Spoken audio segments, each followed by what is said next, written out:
Magandang araw mga kagabay. Ngayon po ay February 7, 2026, araw po ng Sabado.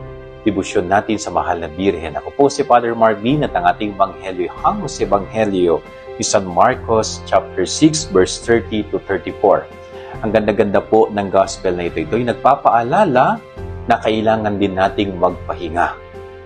Yung mga alagad po ng Panginoon sa gospel ay bumalik sa Kanya para ibalita ang lahat ng mga ginawa nila nung sila po'y isinugo para mangaral.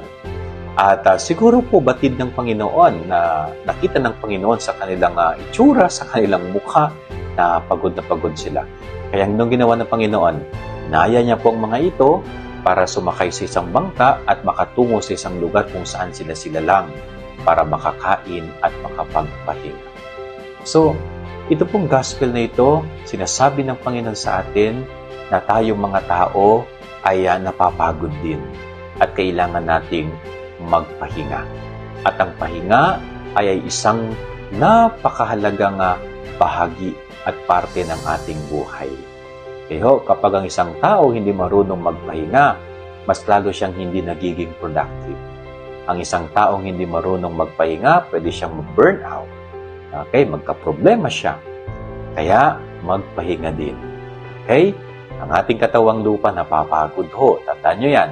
Kailangan din nating magpahinga. Marami pa ang araw para hindi tayo magpahinga. Yan ang ating gabay aral ngayong maghapon. God bless po sa inyo lahat. Pagpalain kayo ng Panginoon.